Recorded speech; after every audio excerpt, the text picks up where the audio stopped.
Okay, let's pick up where we left off. We left off last class halfway through chapter 2.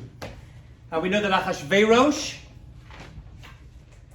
wanted to replace his wife, Vashti, with a new wife. And he went through a very long and elaborate plan to find a replacement. Elaborate because it involved the entire world. Finding one woman to be chosen from all 127 regions. And it took a long time, because traveling took a long time in those days. He's got to schlep them from a distance in order to get them to Shushan Habira. We said that Shushan is the general city. Shushan Habira was the capital of the capital, where all the action was taking place, where only some people were allowed to enter. Along the way, he finds himself with one woman whose name was Hadassah. That was probably her real name, we said. Hadassah. We said that comes from the word Hadassim, myrtle. Myrtle, because she had a beautiful olive green complexion. Some say no. When she found out she was going to marry this crazy person, she turned green and remained green the rest of her life. However, it took a year in this waiting station where they were given 6 months of different makeups for 2 6-month periods before they could even meet Achashverosh himself. Why do you think it took a year for him to meet each one of these women? What is the purpose? Why do they mention the makeup? I mean, who cares about the makeup? Mention anything else. Mention they were given a nice room or cups of wine. Why is the makeup, out of all the things, we're in chapter 2, verse 12, why is it mentioning they were given different types of makeup for 6 months and then another type of makeup? Why is that such a major part of this? What is Achashverosh trying to avoid? What is Achashverosh trying to avoid over here? So, remember that he went through this whole ordeal with Vashti, who had come from royal blood. Now, he's looking for someone to replace her, who is not going to be too full of herself, not too uppity, and therefore he's creating a scenario where there's going to be a great competition between them. And you weren't just given makeup, you earned it. You had to earn the makeup you were given. And basically it was every woman against 126 others. And this kept them all keen to take on the position of being his wife, except for Esther, we're told, who was taken against her will, which we're going to see. Even when she was taken to meet Achashverosh, it's going to be against her will. She was forced into it. That's why it says, V'tila kach Esther. Esther was taken, as opposed to all the other women. It says, Mikabetz. They were gathered together, because they were willing to go. But Esther was not. And she was taken against her will. So by doing this whole makeup thing, he's basically making competition between them. To realize that they were lucky to have that position. Unlike Vashti, who got that position because she came from royal blood and became queen in that sense. But when it came to this grouping, it was not so. They had to fight for that position. And so, after 1 year, they were taken from the Beit Nashim, verse 13, chapter 2, Ad Beit Hamelach, to the house of the king. And what would happen? Be'erev hi ba'a, he would go at nighttime, uva boker hi shava. They were returned the next day back to the harem. So basically, he's going through, remember I told you this is how to get rid of your Achashverosh fan club. He was basically trying out each woman to see if this was going to be his chosen one. And that's the way it always was. And this is what he did with everyone until it was Esther's turn. When it came to Esther, however, it was different. When it came to Esther, verse 15, Uvagia tor Esther. Now it was Esther's turn. Bat Avichail, the daughter of Avichail, Dod Mordechai, i.e. Mordechai's cousin, Asher Lekach Lolabat, who he took as a daughter. By the way, he adopted her. But why does it tell us that He took her and adopted her. Why does it tell us that? So the Gemara says, actually, but is a code word. But means he took her and adopted as a daughter. But actually, but, he says, is a code word for buy it. What is buy it? A house. What verse is it? 15, chapter 2. We see that actually they were married. She was his house. And this is the concept that Mordechai and Esther were actually married. So why does it tell us that they were married? Why does it hint at it? Because Achashverosh didn't want to hear that. He's not going to hear after this whole story. Remember, Achashverosh is going to read the Megillah afterwards. He doesn't want to know that they are married. So he just thought, at the end of the story, that Mordechai had adopted and taken care of his cousin because she was an orphan. Actually, the Gemara tells us, no, there's a hint in here for the rest of us that they were actually married, which makes her separation from Mordechai much, much more difficult. So it comes her turn to go. Yeah? The long big shadavar, she didn't ask for anything. She could ask for extra makeup. She could ask for nice clothing. She didn't want him to be attracted to her in any way, shape, or form. Phones away, please. She didn't want to be attracted in any way. Ki im asher yomar Haggai seres hamelach shomen Hashem. This Haggai, who is in charge of this holding station for these women, she doesn't want anything extra. She wants no special treatment, no extra makeup. She does not want to be chosen. However, it doesn't work. Look what it says. Vati Esther noset chen b'nei koroeha. Whoever sees Esther falls absolutely in love with her. She has tremendous chen. Whoever sees her. By the way, the Gemara says you learn from this that the Megillah was written with Ruach HaKodesh, with a great divine spirit. Because how would the Megillah know that everyone fell in love with her? It must be the Megillah was written in a certain way, and it was written with Ruach HaKodesh, with that divine spirit, that they knew the inside of everyone's brain, that she had tremendous chen. And by the way, when Haggai met her, he knew immediately that she was going to be chosen. And once Achashverosh was with her, he doesn't put her back with a pack and keep going. Competition over. Wherever she was placed in the competition, whether she was, we're not told, 48 or 105, once Achashverosh meets her, it's done. And Haggai knew it. Once he saw it, he's like, that's it. V'tilakach Esther, see that? Verse 16, she was taken against her will. Not only to be captured in the first place, but even to meet Achashverosh that night, that she was going to be violated. So she went against her will. She didn't put on any makeup. Most women want to get that position. They did themselves up, put on the makeup, put on the clothing. No. She was taken El HaMelech Achashverosh El Beit Malchuto B'chodesh HaAsiri, in the, which month? 10th month, you Chodesh Tevet, which is the month of Tevet. Why is it telling me the number and the name? Why does it tell us it was the 10th month and then giving this word Tevet? Well, how does the Torah describe the months of the Jewish year? By name or number? By name or number? By number. The first month, Nisan, is called the first month, Rishon. The next month, Iyar, is the second month. All by number, just like the days of the week, excluding Shabbat, have a number.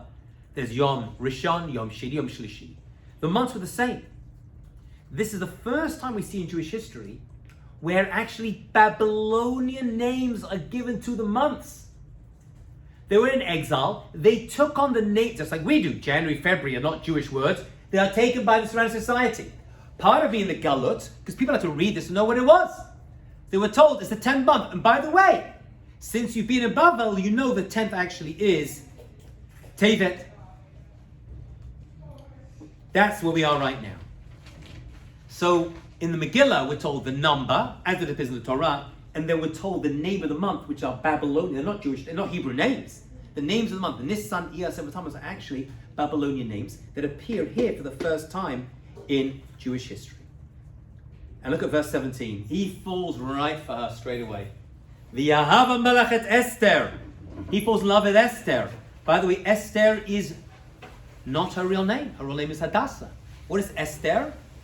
So one is because she was Nistar, she was hidden, and that was part of her code name to make sure she would not be discovered. The Gemara tells us it's actually Persian for Ishtar, which is the moon, or some say, I think Jupiter, right? It was a code name that she was loved like a star. She was a star. And so she went with the name Ishtar, and it was one of her code names because she could not reveal her Jewish origins, as we'll see a little bit later. That's going to come very handy when Haman, who's going to hate Jews, we'll see, ends up taking a lot of power, which is coming soon. So Mikol Nashim, he loves her from more than all the other women. V'tisachein v'chesed lefanav, and he falls in love with her Mikol Batulot from all these women. Now, she probably wasn't a Batula because she was married to Mordechai, according to this concept of bat is actually by it. Bat is by it. But he never knew that. And he falls mad in love with her straight away. V'yasam keter malchu b'rasha. He puts the crown on her head. V'yamlecheya. And she now is a queen. Tachat Vashti. What does Tachat Vashti mean? There's two ways to understand the word Tachat. Instead of. Zeh Tachat Zeh. This instead of this one. But it's also a code word. Tachat means underneath. You're never going to reach the level of Vashti. Vashti was of a royal blue blood, and I suffered greatly because of that. She kept putting me down. She kept trying to take my power. That's done. I'm not going to risk that anymore. You are always going to be a rank lower than Vashti. You can call yourself queen. You can be a queen, but you're never going to be the level of Vashti because she actually came from royal blood, but you don't. Ironically, she did. Okay. She came for the Jewish people. She comes from Sarah. Okay. So what does he do? So now he's got himself a queen. Well, what should you do now? What would he do now? Okay. I got myself a queen. I chose someone for practical purposes. Right? It's taken him years to get to this point. But he does something very unusual. Look at verse 18. V'yas hamelech mishter. He makes another party. This guy's party obsessed. Gadol. It's a big one. L'chol sarav, for all of his servants, Vavadav, and his workers, et Mishte Esther. It's called the Mishte of Esther. Esther's Mishte. Now, when I read this, what was I thinking? Okay, he's got married, and this is the coronation. Right, we have the new king and queen, and make a party. So why does he call it the Suda of Esther? What's he doing over here? So the Gemara says, actually, that he was trying to do something. He wanted to lift her up, make her important, but also get information out of her. What is the one piece of information that he's lacking? What? Where she's from. What's her background? What's her history? Who is this mysterious woman who I've fallen mad in love with, that I gave up on all the other women who'd been gathered together? And that is Mishte Esther. But she doesn't do anything. She does not say anything. Because remember, Mordechai told her to not reveal your origins. Yeah. So, but wait, can you repeat what he's trying to do? I don't really. He wants to get information out of her. He wants to show her how much he loves her in order to have her reveal her origin. The fact that she's, well, he didn't know what she was. Does he have suspicions or just? He just doesn't know. Absolutely nothing at all. This information he's not got out of her. He fell in love with her way too early. You don't want to fall in love too early, by the way. You want to wait a little bit. So he does this to her, and he gets gifts, and he ingratiates her. And look what he does right afterwards. Look at verse 19. This is a very unusual. If you read this now, it's like, what is going on? He's fallen in love with her. He's chosen her. He's thrown her a party. Part of it to make her know how much he loves her. So come on, tell me who you're from. And then verse 19, it says what? Look at verse 19. It's so weird. He gathers together all these virgin women a second time. What? Why is he gathering? We already have Esther. You've done it. You have this woman you fall in love with. Why are you gathering them together? Why do you think he's doing this? What's he trying to do over here? Anybody? Huh? Make her jealous. Make her jealous. He's trying to make her jealous. Exactly. I'm going to throw another party and I'm going to gather all these women together because you're going to... Is she jealous? No. She don't care. She didn't want the job in the first place. It was foisted upon her by Achashverosh and obviously, as we'll see, Hashem. It was all a plan from God. Mordechai Yoshev b'shar Melech. But Mordechai now is getting nervous for her and he's sitting at the gates of the king. Remember, he has a very important position. Mordechai was allowed in Shushan Bira in this center because he came from the Sanhedrin. He had a tremendous power. He's the leader of the Jewish people. He's represented them, which is going to make the next part of the story even stranger because he's going to put them all in grave danger with what he's about to do to Haman. But that aside, he now goes and now he's like, whoa. I see that he's not so happy. Yeah? He's made a second gathering of these women in order to find out what her origins were. So now Mordechai is, let's find out what's happened. And that's why straight away in Chaf it says, Ein Esther Maged Moladata. But she didn't reveal it. That's why that verse appears right there. Esther tells them a lot of things. How much, I don't know, she ate for dinner, whatever it was, yeah? But she ain't telling them that. I'll give you a lot of information, but I'm not giving you this information. Ve'et Amah. She doesn't tell him her birthplace. She doesn't tell him her nation. Kasher tziva aleh Mordechai, just as Mordechai told her. So she's trusting Mordechai, and she's refusing to reveal where she comes from, her nation, that she was married to him. She says nothing. He just thought that this Mordechai was a nice guy who adopted her as a young child, but says nothing. Okay, this leads us to the next part. Verse 21. Suddenly, the Megillah tells this other random, disconnected story about two people whose names are Bigtan and Teresh. Suddenly two, we've never met these two people before, and they turn up on the scene. And who are they? And it says, Bayam Mahem, so Mordechai happens, but there's a lot of coincidence in the story. Right? A lot of coincidences. You gotta pierce through the coincidence and see Hashem's hand. Actually, that's why the Megillah is the only book in the entire Torah, we said, in the entire Bible, in all of the canon, in all of scriptures where Hashem's name is not mentioned. Only book. God's name is not mentioned. They say, whenever you see the name Hamelach, king, it's referring to King Achashverosh and referring to Hashem. But that's a drush. Pshat, on the surface level, God's name is not mentioned because God is operating behind the scenes. He's nistar. He hides himself in this entire story because it's our job to look for him.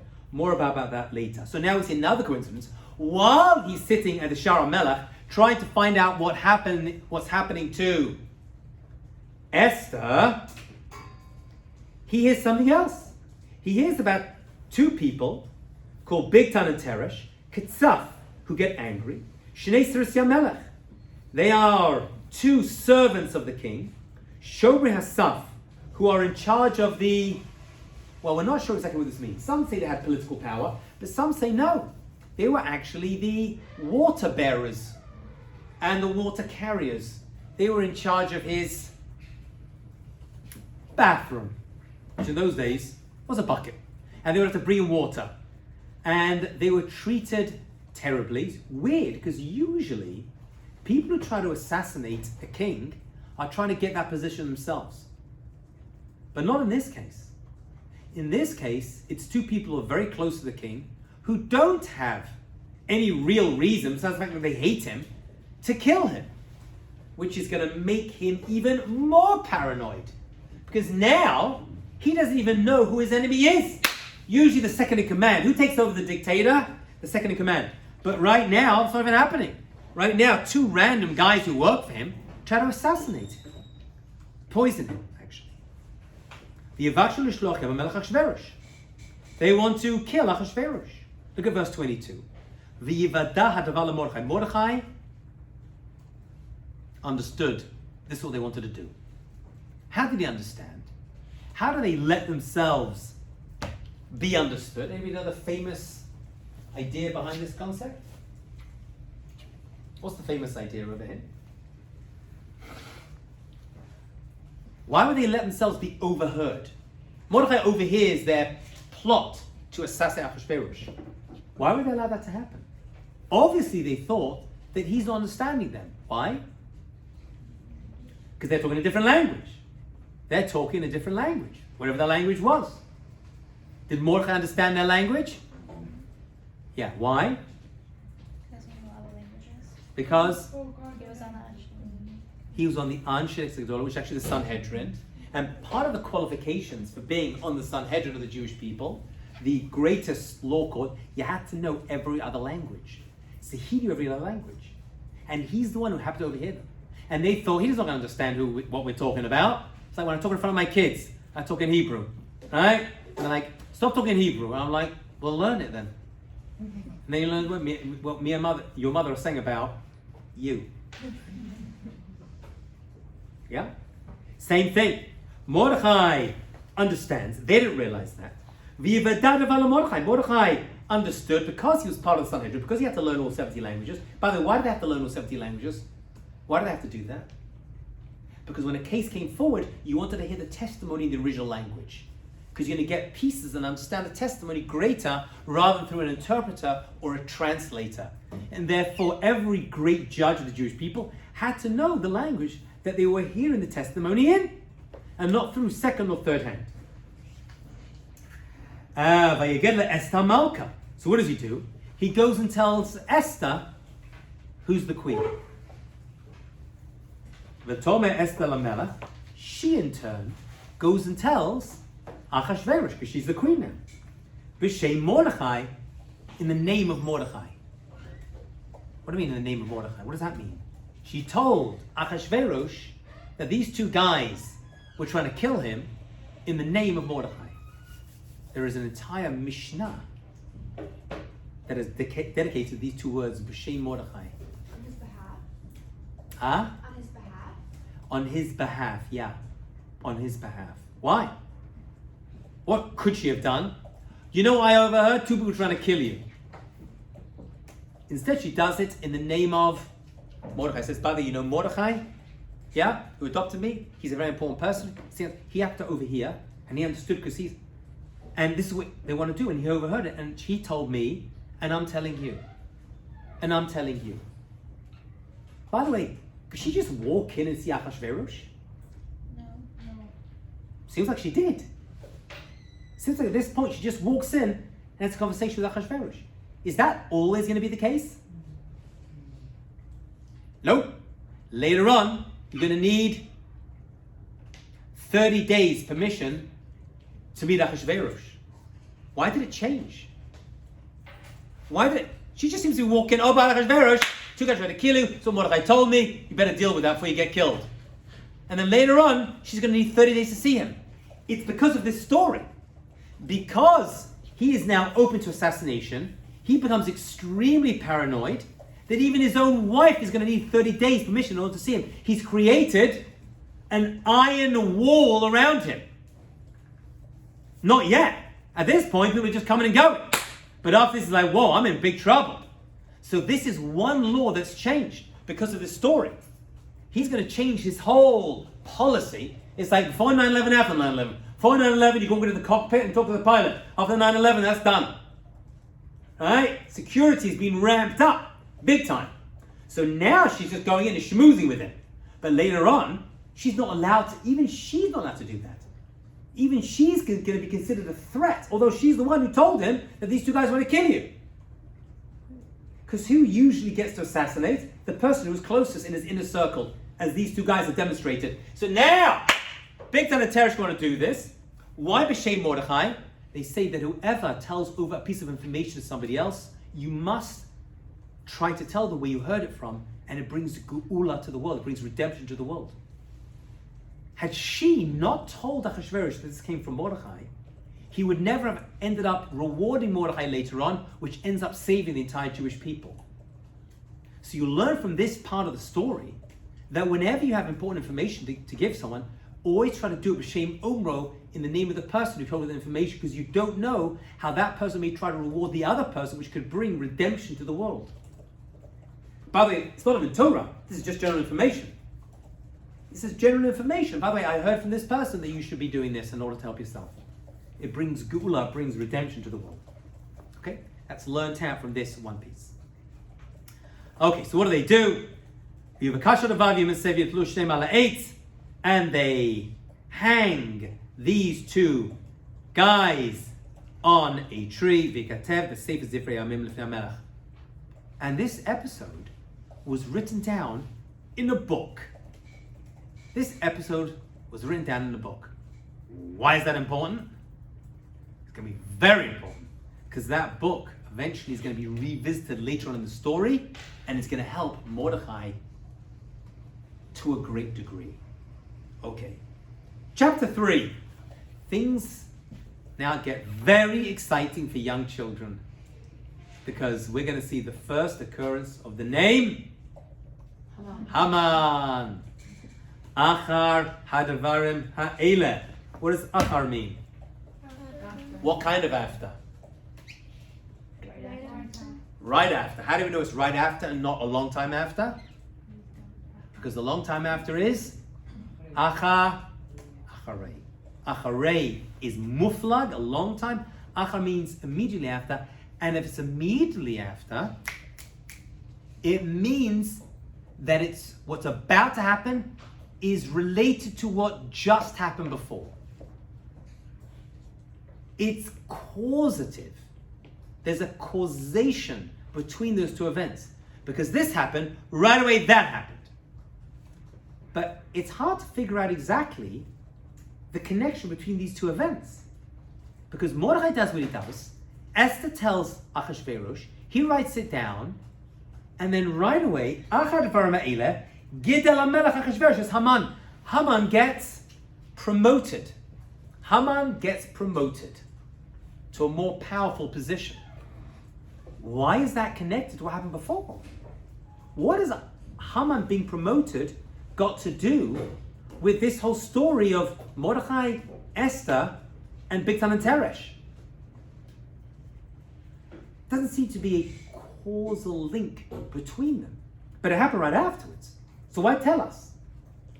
In other words, Haman's promotion is somehow related to what just occurred. Are you with me? That's why it says this happened right away. I got scared. So right afterwards I ran. Me running is related to me getting scared. It's not just two random events. It's like that happened afterwards. So what's happening over here? What's happening over here? Anybody?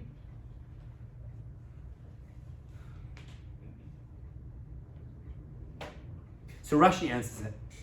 And Rashi says, you know what happened? Sheniver Ufu Azul Liyot Shul Yisrael. Achashverosh is going to give Haman a lot of power.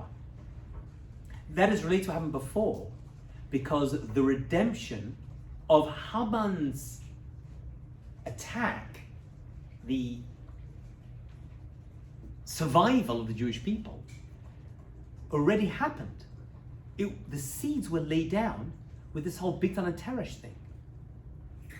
So the refuah, the healing, says Rashi, it's based on the Gemara, comes before the makkah, the hit. What hit? Of Haman, threatening to kill the entire Jewish people. So make no mistake, these two events are related. You don't realize it when you read the story. It seems to be an apparent assassination, and suddenly Haman gets all promoted.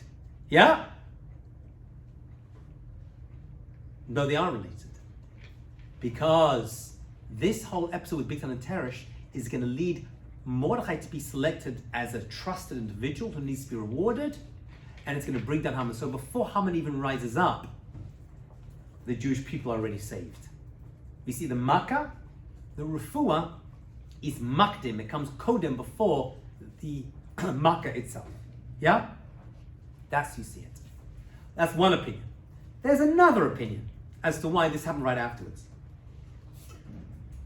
Because of this assassination attempt, Achashverosh promotes Haman because Haman gave him an idea that he's about to use for the first time. Remember before when he wanted to know what to do with Vashti? What did Achashverosh do? He consulted with a bunch of people. Remember that? He went to all these people, of which Haman was one of them. Mamuchan at that point. Now things change.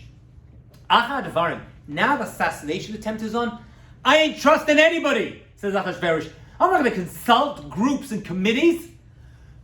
We've just become a full dictatorship. Haman, you gave me a great idea. And that is, I'm in charge. I'm the boss. I don't need to consult with anyone anymore. I'm taking full control over my entire kingdom. Thank you for your great idea. I'll promote you for it for gratitude, but I'm now in charge. And you don't see Achashverosh consulting groups ever again. From this point to the end of the story. And probably the rest of his life. Because I don't need to. So Achad Varmeila, after the whole Big Time and Teresh episode, he's like, who am I going to trust? Even my own servants are trying to kill me. I don't trust anyone. I'm out of here. Haman, you're promoted. You're my second in command. And I'm in charge. And I'm going to do what the heck I want. That's Achashverosh from this point. That's the connection between those two. That's how Achar connects what's happened before and after. Okay, so two answers. First one, God brings the refuah, the healing, before the hit. The salvation, the seeds of salvation are sown before Haman is even promoted. And number two, Achashverosh takes on a brand new level of power that he never tried to before. So who is this Haman character? And I think I asked you last class to find somewhere in the Torah where the name Haman is mentioned. Do you remember that? Did we answer that question last class? No. We did not. Let's find him. Let's find Haman. And it's not my question. The Gemara asks us, Haman, the Torah Menayin. Where can you see Haman written in the Torah? Where is the name, actually the word Haman, mentioned in the Torah? Anybody know? Where is the name Haman mentioned in the Torah? We're going to have to go right back. Yeah. Like the name or the word? Well, the name is not, because Haman wasn't alive during the Torah. So it's got to be the word. No one's called Haman Like except man? Haman. Like the food. That's just man. This is Haman. Haman?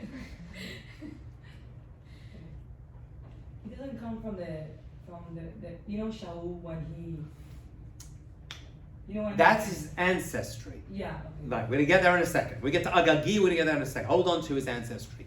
Where's the name Haman? That's what the Gemara. In the Torah, in the 5 books of Moses. You're going to have to go back to Gan Eden. The Garden of Eden. Adam, Eve, tree. And what happens? Hamin ha'etz. You want to eat from this tree?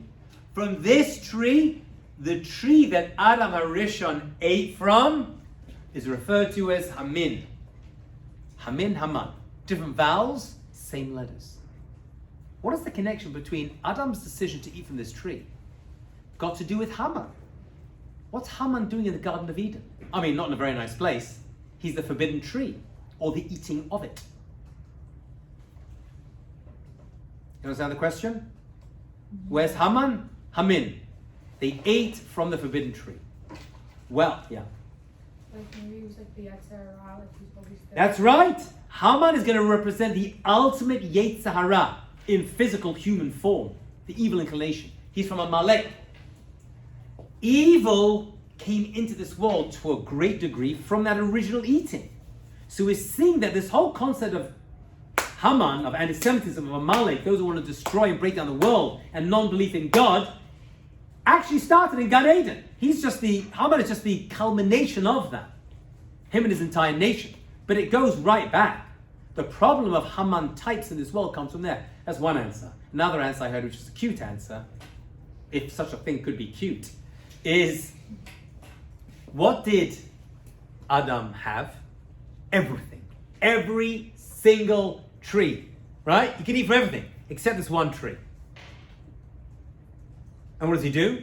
He eats from it. What did Haman have? Everything. He was the richest person.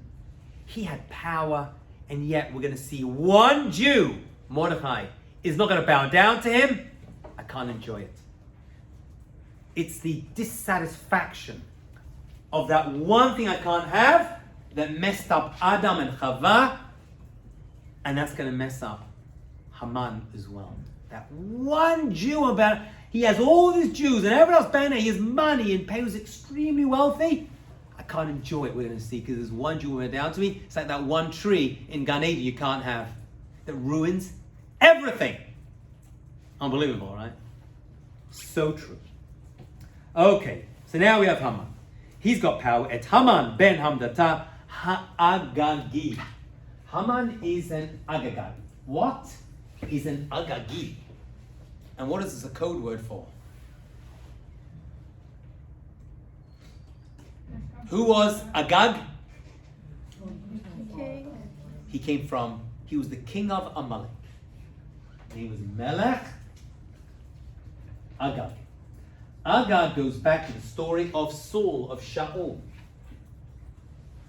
Saul fought against Agag. And he was told by the prophet to kill him and all of his descendants and all of his family, and to wipe out this nation who had come to attack the Jewish people.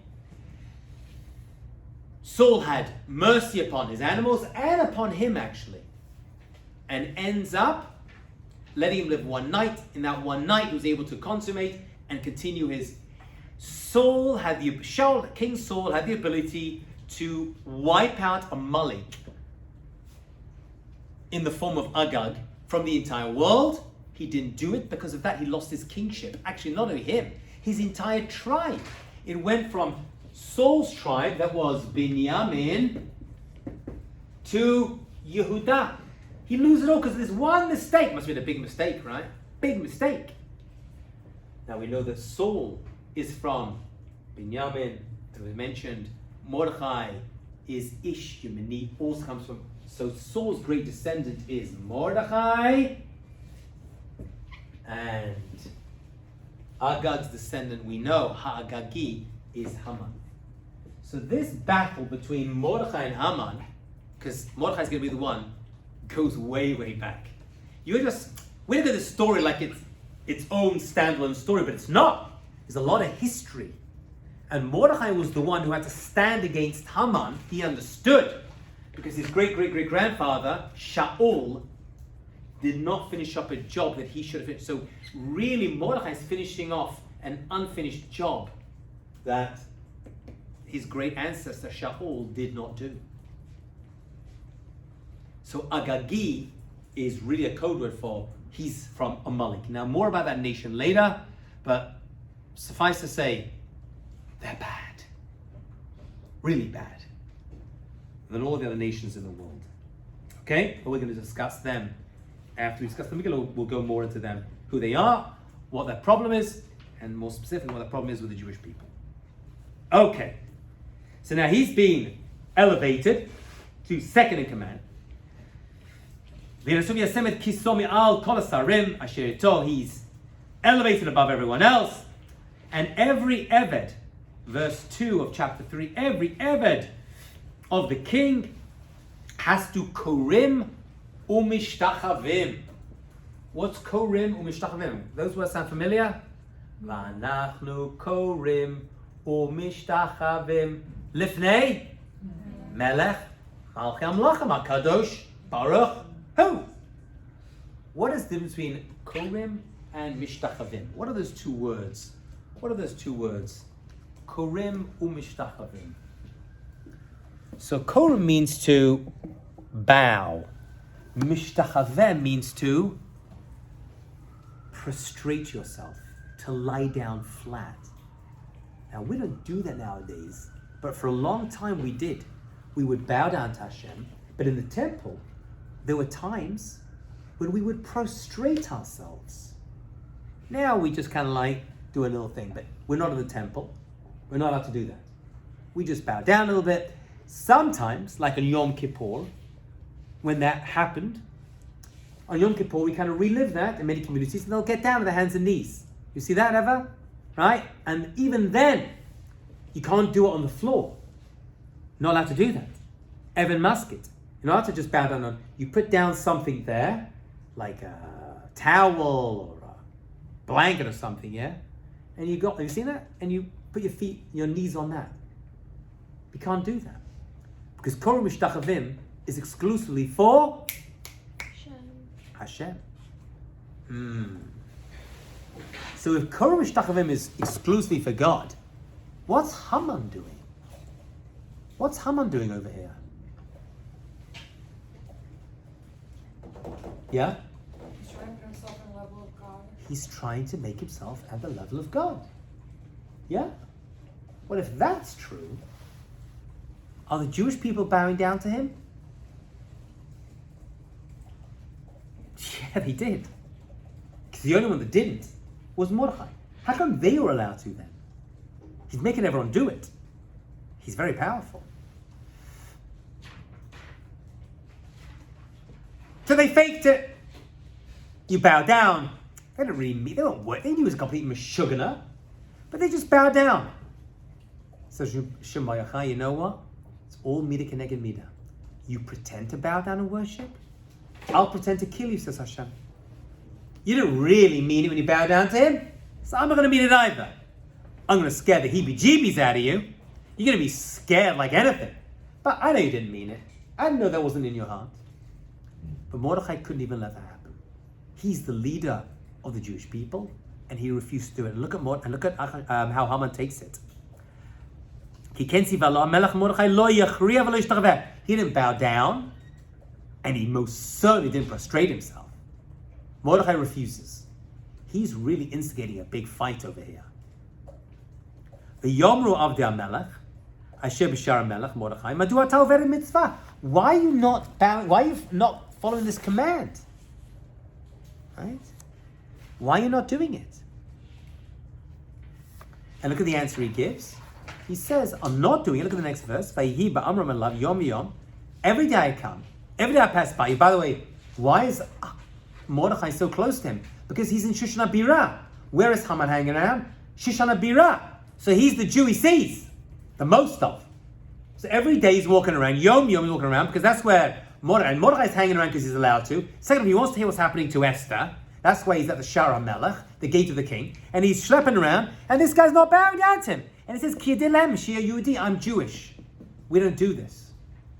I'm a Jew, I don't do this. Does Haman buy the religious exemption? Does Haman buy his religious exemption? And the answer is no. Because he saw that every other Jew was. So he knew that it wasn't about the religion, it was about him.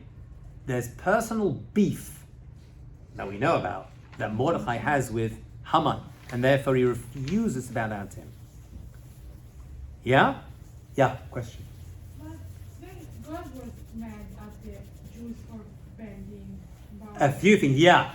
But that wasn't, they didn't really want to do it. They weren't worshipping like a god, right?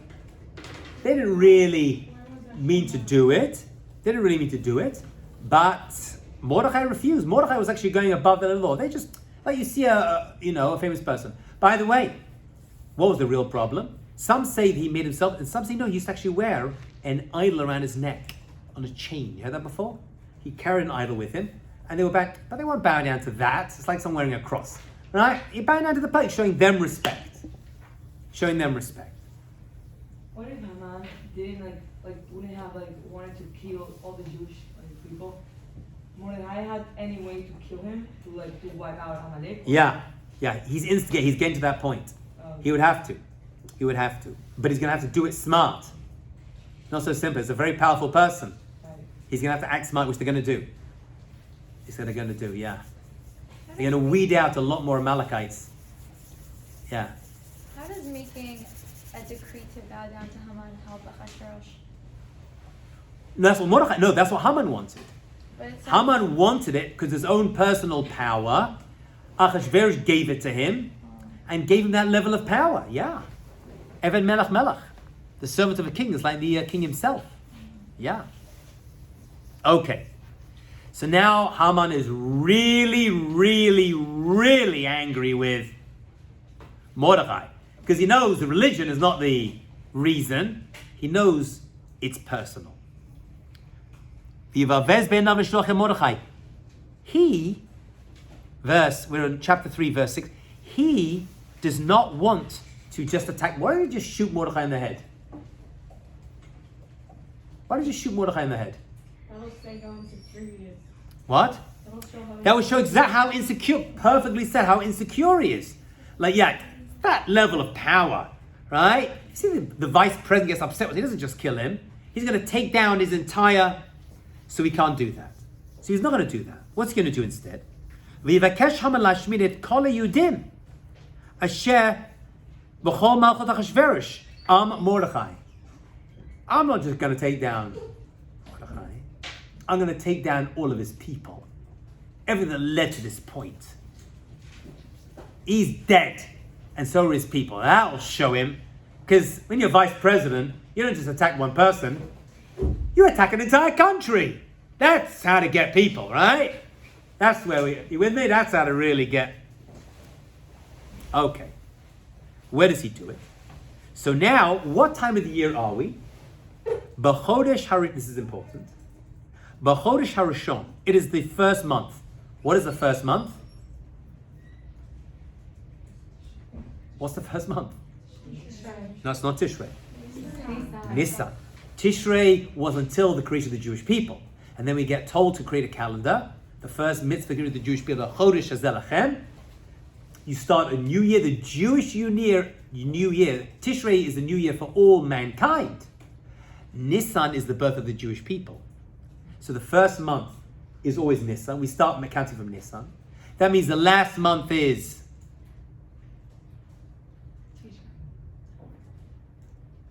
Tishrei is the 6th month, or the 7th actually. It's Adar. It's Adar. So now, it's the first month, through Chodesh Nisan. Remember, it wasn't called Nisan until this point, because these are Babylonian names, right? And this is where they picked the name. Bishnat Shtayim Yisrael HaMelech Achashverosh is now the 12th year of his reign. And what does he do? What is Haman's way to figure out how to wipe out the Jewish people? He does a pour. What is a pour? Huh? Lottery. It is a lottery. He's going to take out a lottery. Does that name seem familiar to you? Purim. The entire holiday that celebrates this, I won't say redemption, because it's not a redemption, it's a survival.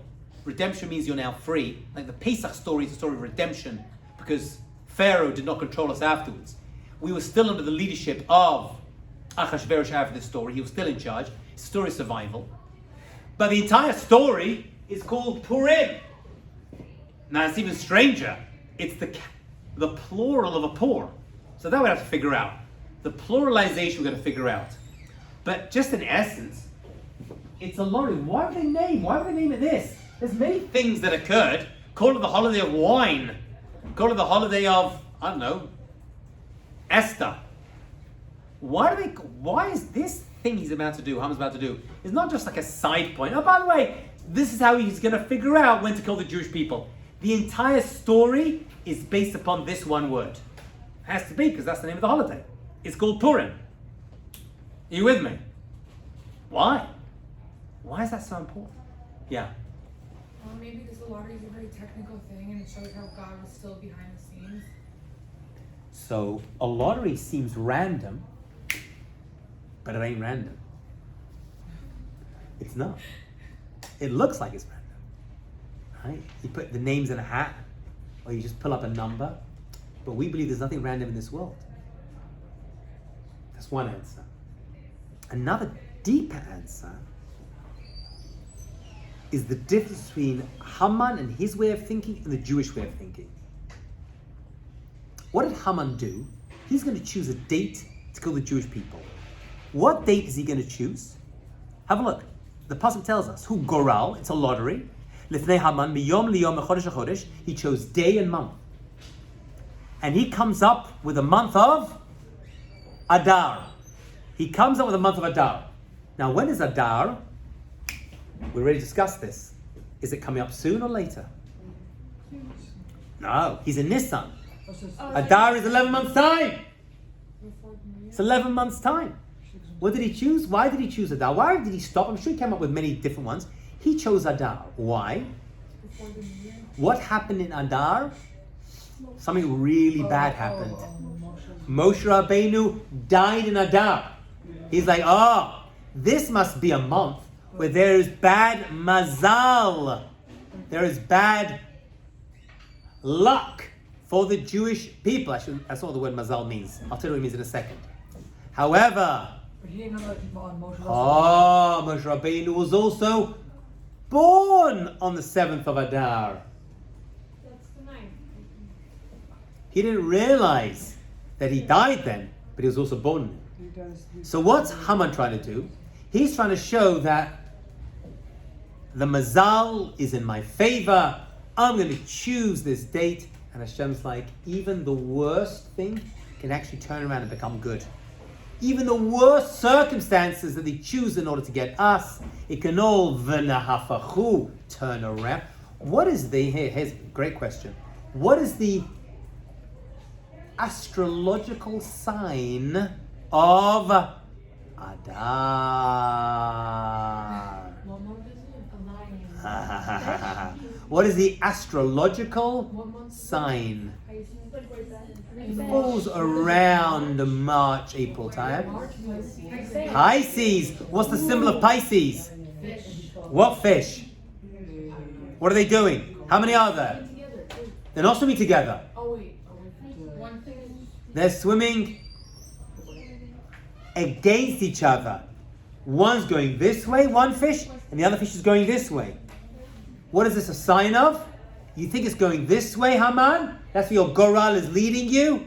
V'nahafchu, it turns around and goes that way. It's this doubling up. What you decree through this is the technical way of figuring out when to portion things. It's going to turn around and hit you on the head, which it did. The mazal goes against him. It ends up what he thinks is bad, ends up being Hashem says we are lamala min. We're above the stars. We're above the mazalot. Mazal does not mean luck. It means the astrological planetations. If that's a word, it is now. Right? Positionings. You chose thinking Adam. This happens many times, by the way. Avraham Avinu was told, you're not going to have kids. Avraham will have no kids. But I'm going to put you above the stars. You're Avraham. Avraham can have kids. We are lamala mil hamazalot. We're above the mazal.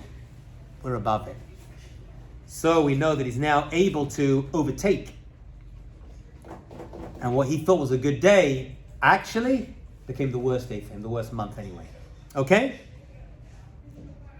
So that's all well and good. But Haman's very, very, very powerful, but he's not in charge.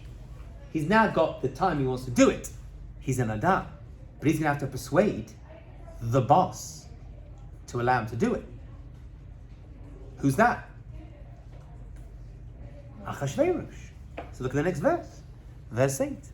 V'yom Haman, boo! L'melech Achashverosh, to King Achashverosh. And what does he say? Look at the wording. This is very, very important wording. Yesh no am echad. There is one nation. Yesh no am echad. Why yesh no?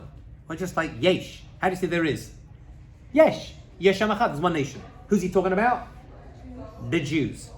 Why yeshno? The Gemara learns out from yeshno as a code word the Mordechai has put in that the Jewish people maybe were not fulfilling. Yeshno, they're not fulfilling the Torah mitzvot. Maybe they're not really worthy of being redeemed. It's a code word they're putting into Haman's mouth. Yeshno amacha. There's one nation. They are one nation. They are one nation. But yeshno, they're not what they used to be. They're being yeshno means negligent. The yashen, they're sleeping. The yashen. They're negligent. They're half asleep. Mefuzar umefurad. Probably two of the worst words used against our people in world history. Mefuzar umefurad. They are scattered and dispersed. Wow. So, what's Haman saying, and what are Mordechai and Esther telling us? He's like, don't worry. You're neurotic, Meshuggah. I get it. You're paranoid dictator, but don't worry. They're too spread out to hurt you.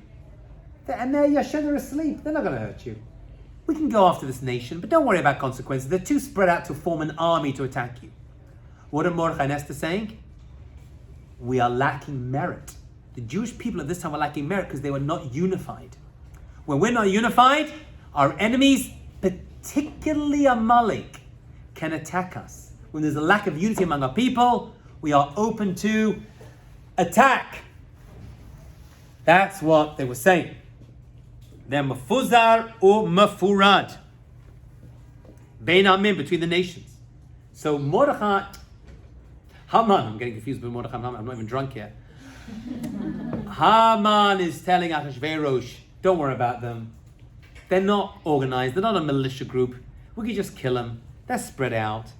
And Mordechai and Esther are like, yeah, this is bad news. They're spread out. Not geographically alone, but also when it comes to their connection to each other. Ben Amim. They're spread out right throughout your kingdom. V'dateyem shanot. Their laws are different. They're not like us. They eat differently. They talk differently. They dress differently. They have different holidays to us. They're not following our pagan holidays. They got this whole other holiday thing. They got this thing called Pesach, and they got this thing called Shavuot, and Rosh Hashanah. They're completely different from us. Eventually they're going to have Purim, but not yet. Hasn't happened yet. But they got all these different laws. There's no benefit having them. They don't follow our laws. They don't follow our customs. They have different eating guides. They're not for us. You can wipe them out. You're not taking away from your kingdom any way, shape, or form by removing these Jews. Classic anti-Semite. They've made us into the other. We are the ultimate different people. We are the other. Im ala melech tov. You know what? If it's good for you, you could have labdam. Let's wipe them out. And not only that, it says, let me give you another piece of incentive. Aseret alafim keka kesef. I'm going to give you a vast amount of money. Aseret alafim, tens of thousands of silver blocks. I'm going to give you. I'll give them. You can put inside your little treasure house. So it's not going to cost you anything. I know it's an army. You got to find them. You got to pay these people. I'll cover the bill. I'm going to cover the bill. This amount of money, by the way, this 10,000 silver pieces, the Gemara says, is not a coincidence. If you take 600,000 Jews and they used to give half a shekel each as redemption for themselves, 600,000 by this amount added up to this amount he was willing to give. As if to say, the money that they give to redeem themselves, they're not having, I'm giving that to you. You could do it. Let me wipe them all out. The Gemara says, did he take the money? No, he didn't. Achashverosh hated the Jews as much as Haman did. It just doesn't appear that way because it wouldn't seem becoming. Because remember that Achashverosh is going to get his own copy of the Megillah, leather bound, after the story. So they can't make him look like a bad person. So Haman looks bad, and Achashverosh looks like, oh, I see what you're saying. He doesn't even mention the name of the people. I had no idea. That's what he was talking about, Achashverosh can say. He knew full well. And the Gemara says, it's like two people who have adjoining fields. One of them has a big pile of dirt in their field, and the other one has a big pit in their field. And the guy who's got a pit said, can I take that dirt? Let me buy that dirt from you to fill up my pit. He's like, pay me for it? You have it for free. I don't want this big pile of dirt. That's Haman and Achashverosh. Achashverosh is like, you don't need to pay me to do this. Just take these Jews and kill them. Doesn't mention the fact they're Jewish though. That we can't let on. So the nation is left anonymous in order not to embarrass Achashverosh. And look at verse 10. V'yasar hamelech et tabato. King Achashverosh takes off his ring, mial yado, from his hand. And what does he do with it? He gives it to, what do you mean gives his ring? I don't know, what is it, like a mafia? Here's my little pinky. What is this ring? Oh, it's like a. Good. Yeah. What's that called? I don't know that name. A signet ring. A signet ring. They used to take wax, put it onto a document, and sign it. It's their signature. He's like, I'm giving you all the power to do whatever you want. The Gemara tells us that this one movement of giving the ring from Achashverosh to Haman frightened the Jews more than every rebuke from every prophet before or after. This was like the worst part, that the biggest anti-Semite who wants to wipe out all the Jewish people is given absolute power and control and the ability to do it. This one ring. So taking off a ring and giving it is a sign of you can do whatever you want. That is also connected when a husband gives his wife a ring under the chuppah, as if to say, the control is now both of ours. I'm giving you dominion of everything in our home.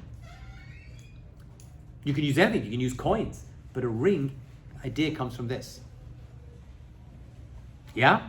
But if he was so paranoid, why did he take his ring? He's trusting Haman at this point. He's trusting Haman. There's no doubt about it. He's trusting Haman and think that this is the one guy that I can trust. I don't need committees anymore, but I'll trust Haman. Oh, by the way, this thing that Haman's done, basically Haman has fed into his paranoia. He's fed into it. He's made him freak out the whole time. They're going to go against you. Women are going to rebel against the husband. They're going to get you. It's going to end up biting him in the end. Right? The guillotine, right, that you invented are going to end up taking your head off, which I think happened. But I think the guy who invented the guillotine was actually killed by guillotine. Yeah, if I'm not mistaken, if I remember correctly from French histoire. Yeah. Same thing here. This paranoia, which right now is working for Haman, because he's the only person he trusts, is going to end up biting him, and he's going to end up being killed for it. Yeah? So he says, "Ha-kesef natun lach." Take the money. I don't want your money. Va'am, and this nation, I'm not saying which nation, because it's going to make it look bad. Lasod bakazov enecha. Do whatever you want with them. The Tikru Sifri HaMelech b'Chodesh Rishon. They take all these documents. They were written in Nisan, Vikatev, and write it down. They were given, and they were given to all the governors from every single nation, wherever they were, to every nation, B'Shem HaMelech, in the name of King Achashverosh. They were written, they were signed with the ring of the king. That was a signature. That was a signet. V'nishloch Sfarim b'Yad they gave it to people to spread it, because it takes a long time. Although the death is coming in a year's time. To every nation, Lashmid, to kill, Laharog, to destroy and to kill, Ula'abed, and to annihilate, Et Kol HaYudim and Aviat Zaken, children and elderly, babies and women, on one day, the 13th day of Chodesh Shnei Masar, the 12th month. What month is that? Says Megillah, you're just learning this now. Hu Chodesh Adar. Up to now, you only know the names. Right? This is what. So the Megillah helps us, gives us the name and the number. Ushlal Mavoz, and you can take all their money. Why is he saying that? Because people may be like, well, I don't want to start killing Jews. You know what? You make some cash out of it. When you start paying, suddenly, woo, hello. I'm being paid for this as well. I can take the spoils of war for myself. Usually you got spoils. Who got the spoils of war? The king. No. You kill these Jews, you can keep the money. It's Poland. 1942. The Poles go in, they kill these people. Hitler didn't get it. Everyone got their own houses. And after the war, by the way, people went back to get their houses and they were killed by the Poles themselves, actually. No one wants to discuss it, but that's what happened. So you could keep it, you could keep all the money, so now they got financial motivation to kill the Jews. And it was given in every country, in every nation, and it was rushed out. Haratzim yatzu d'chufim. They were pushed and pressed to bring out this new law. V'hamelech v'Haman, and what do? The king and Haman yeshvu, and they sat lishtot, to drink. Va'ir Shushan nevocha. Huh? What's that? The city of Shushan were perplexed. Why are they perplexed? Well, what is Shushan over here? What is the city of Shushan? It's not Shushan Abira. In Shushan Abira, they knew what was going on. But in Shushan, they didn't know what's happening in the corridors of power. So when they found out they were about to be killed, they're like, what's this about? I didn't hear it. What, suddenly? You want to kill every single Jew? Shushan Abira knew what was going on. But when Shushan found out, and they were the first ones to find out where all these Jews were, they were perplexed. They were freaking out. And they did not understand how they got to this point in history. How do they have this decree to wipe out every single Jew? Okay? We're going to have to stop over there because I haven't prepared any further than this. So we will next class pick up chapter 4 and get through the rest of our story.